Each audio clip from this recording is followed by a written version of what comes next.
Hello and welcome to the Sprouted Dreams podcast. I'm Abigail, your fairy godmother, and this week we are going to create a focal point fairy garden.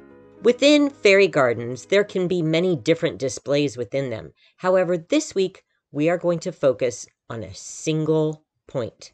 This gives complete structure and concept to this area of a fairy garden. So whether you want to make your focal point a character or a house, or even a very special door, you can make that the main topic. And then the whole garden is going to sort of center around this item. It works perfectly within a potted plant, but you could also do this in a section of your larger fairy gardens. For example, you could create a focal point fairy garden around a small bush, a plant with flowers, or a tree. Pick a small area of your larger fairy gardens and make that your focal point fairy garden. So for example, if you have a pink fairy door, that is going to be your focal point. And you could set this against a small tree or fence, or even sit it against a stone so that it's upright. Then you could use, for example, pink snapdragons and frame them so that they sort of shape around that door, and then add a fairy with a pink dress and perhaps a small bench or a swing. Or you could even fill little eucalyptus pods and make them like little baskets all around this small display and fill those little eucalyptus pods with tiny artificial flowers. This could also be in pink, and you could add some alyssum that would creep around the ground and add some green and climb over the sides or around the ground in this pink fairy door display. If you used something to set the door against, like a stone, you could even put a large plant behind that, like a large fern, or even a spider plant would work. And as I mentioned, this works wonderfully in a potted plant.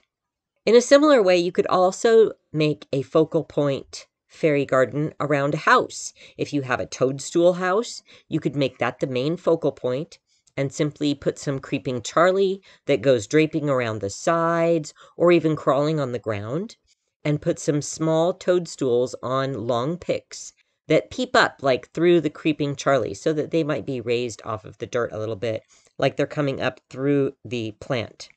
Then you could add perhaps a dragon that sits over on the side and some small stepping stones that lead up to the house.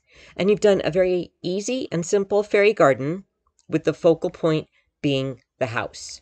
The dragon and the toadstools and the little stepping stones just make a complementary backdrop to the house. Similarly, you can go very, very small. You could create a fairy garden that has just a single character as its focal point. Perhaps you have a very beautiful elf or gnome and you just want him to sit in the middle of a teacup and have some tiny little stones that are also beautiful. And then perhaps use the string of pearl succulents that sort of fall out of the teacup. And then you have a very tiny focal point gnome garden. You could even do this with an old coffee cup and put in the gnome and some little succulents and some sparkling stones, and you've made your little display.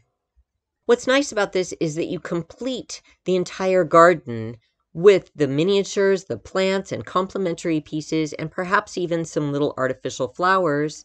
And it is a complete display that you could set onto a desk or even on a small windowsill. I hope this gets you started with your focal point fairy garden. Let your imagination really roll and keep it simple and keep it small. That's what fairy gardening is all about. Until next week, happy fairy gardening. This podcast is brought to you by SproutedDreams.com, where I have just released the Bonny Brae collection, a beautiful springtime collection of brand new fairy doors, swings, and lots of new elves and fairies at SproutedDreams.com.